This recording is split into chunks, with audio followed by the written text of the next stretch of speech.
but I watched Meghan's show, all 8 episodes, and I thought it was all right. It was inoffensive, didn't get too irate about it. It just kind of passed by and thought, that's just a simple bit of fun. What I can't get over is on the day that she's released this huge second series, hoping to get loads of coverage, she somehow torpedoes her launch with these comments about the royal family, saying that she found her time there inauthentic and complaining about wearing these tights. Why's she done that, Phil? Well, as ever, Matt, I would imagine she's done it for publicity. She can't resist a dig at the royal family if she can get one in. I mean, the idea that somebody, either another member of the royal family or a courtier, actually said to her, you must wear, I think she calls them, is it nude pantyhose? We call them neutral tights, isn't that right, in this country? Yeah. This is the UK the idea that someone would actually tell her what underwear to wear and is ridiculous. But she also said that she missed her children while she was over. We assume that was when after the Queen died. And, you know, it's completely unnecessary to bring that all up now when she's basically trying to promote her cookery programme. I mean, what's that got to do with it? So I think it's going for publicity, but it's also trying to get another dig in. And I'm afraid that's, you know, it's not going to go down well at the palace. It's not going to go down well with William. And, you know, they will just see it as another attack on them. But in terms of the actual programme itself, I have to be honest, Matt, I haven't seen them. I've seen clips. I mean, my sort of theory is that life's a bit too short, really. I haven't watched them all. Don't do it to yourself. Yeah, no, I've seen the clips, I've read the reviews, and it's pretty much the same stuff as before. I think it was filmed about the same time as the first series. And it's the normal sort of mixture, a bit of cookery, you know, a bit of promotion, a few celebrity chef friends dropping in, and a couple of digs at the royals, and that's about it, really. But we'll get into some people will like it, and good luck to them, but it's not my cup of tea. We'll get into some of the reviews. Obviously, you know, you might not be able to get stuck into the reviews, Phil, and tell us exactly what you think. We'll get stuck into some of the reviews about what people are saying, whether it is going to be a hit or not, and get your opinion on it. But Samara, I just want to return to this interview that Meghan's done with Bloomberg, where she was discussing about her time in the royal family. A question was posed to her about how does she marry up, you know, the tension between what she's doing now and being a Duchess of Sussex. But it was 5 years ago. Why is she still referring back to settling old scores in the royal family? Well, exactly, Matt. It was completely self-inflicted when she brought that up. They didn't really lead her down the path of, and how did you feel in the royal family? Did they suppress you? It wasn't like an Oprah-esque interview. It was meant to be about business and pots of jam. But, of course, she can't stray very far away from her victim complex and all the trauma that happened to her during that time within the firm. I mean, it's pretty funny when that whole interview, she was trying to be relatable. You know, you could see her trying to get the smash burgers with the journalist and trying to walk through a bookshop and, you know, I'm an every woman, I'm living my California life. But the truth of the matter is that saying that wearing pantyhose and neutral colours was some form of suppression is not relatable at all. So she can't actually even fathom that would be sort of a horrible issue for her. I just think that she's absolutely incapable of being authentic, and that shined through in the Bloomberg interview. Well, she also said that, you know, talking about her past again, which we believe that she had moved on from talking about time in the royal family, that she couldn't be so vocal. But when she was asked whether to defend what she said about Donald Trump in 2016, she didn't want to get involved. And she was talking about how she wanted to move on, and she was criticising the critics, and we'll get on some of the critics later, saying that the critics of her show just do it to pay the bills and probably go away and take part in her one skillet spaghetti. I just can't understand why she can't move on. But the worry that I have is that, you know, her claim to fame is ultimately going to be that she walked out on the royals. She doesn't seem to have moved on with her show. Something seismic is happening behind palace walls. Meghan Markle steps forward not as a victim this time, but as a power player, pulling strings in plain sight. This isn't coincidence. This is strategy. And it's sending a clear message to the royals: she's not done yet. Listen closely. Meghan's words drip with calculated undertones, emotional manipulation disguised as vulnerability.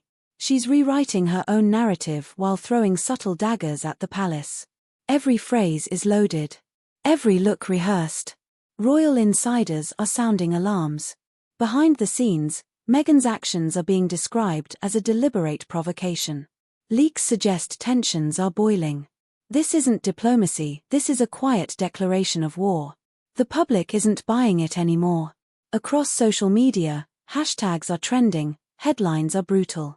Critics call her manipulative, supporters label her fearless. One thing's clear, Meghan's playing the most controversial hand of her royal life, and the world is watching. In the final moments, Meghan doesn't blink. She knows exactly what she's doing. This isn't a retreat, it's an escalation. The palace may keep silent, but make no mistake, this is Meghan's power game, and she's all in. Still likes calling herself the Duchess of Sussex, doesn't she? She picked somebody up on that when they called her Meghan Markle. So she wants to have a cake and eat it, doesn't she? She wants to, claim that they've left the royal family, claim they're nothing to do with it anymore, and they're not ruled by their rules anymore. Yet at the same time, sort of tells someone else that she's still the Duchess of Sussex. So it's a question of trying to have it both ways, isn't it? Totally. I mean, even when for commercial reasons. Yeah, I mean, she was questioned about being relatable. She goes, well, that's someone else's detriment if they don't find me relatable. I mean, that's a very harsh thing to say to people who have said, that $9 pot of jam is something that I can't afford. She was saying it was for teenage girls so that they could have a slice of her lifestyle, which, again, out of touch, Meghan. I mean, $9 for a pot of jam is not cheap. Newsflash. No, they're calling her Marie Antoinette Meghan, aren't they? Yeah, well... Let them eat jam. Precisely, but she's given that name to herself. She's walked right into it, and I think that Bloomberg interviewer did a good job of kind of almost revealing that, but in a very subtle way. Yeah, I just thought it was a mistake to put it out on the same day. Just let people watch the show, and I just thought that interview. She also didn't she post a picture of Lilibet kissing a dog? It was Dog's Day as well. They couldn't leave that out.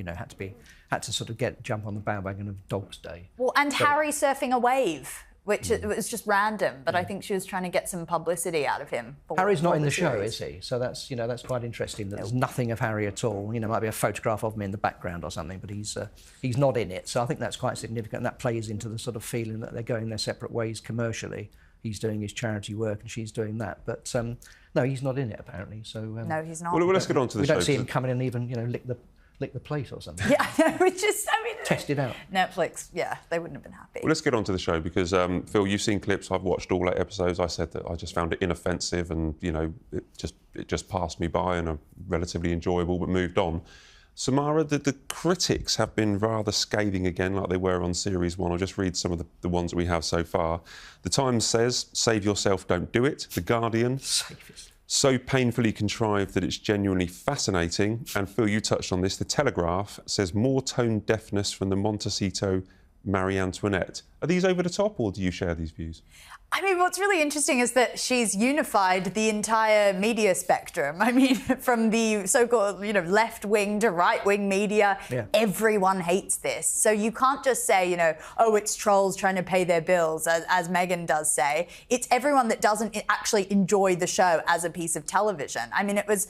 I know you might have enjoyed it, but I thought... I didn't enjoy it. I just found it bearable. Yeah, I know, and I know what you mean by saying that, but I think that for the amount of money that it took to produce, the amount of resources that went into it, over 80 crew members, it could have been a lot more spectacular, and it wasn't. So purely as a piece of television, I can see why the reviews have been so scathing. All those critics that you're reading out are all British, though, aren't they? I'd be interested. We've got a lot of American viewers on this programme. I'd be interested to know what the American reviews are or how it goes down in the States. I mean, a lot of the celebrities, I've never heard of them, to be honest, but they're probably quite big names in America, her friends who've dropped in.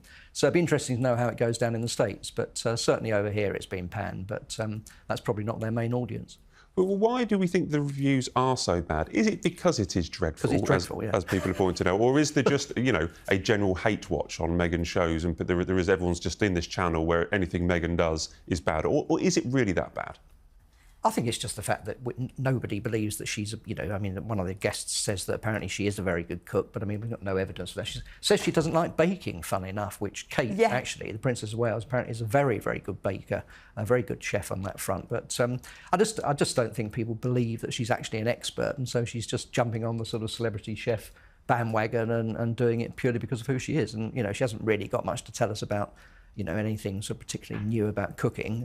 It's just sort of, promoting a few products and cue this QI code at the end and that'll lead you to this product. And I think on the last series, they sold out, didn't they, the products, but they didn't make very many of them. So whether Netflix have made much money out of that or not, we don't know. But I just think people just think it's not very authentic, is it?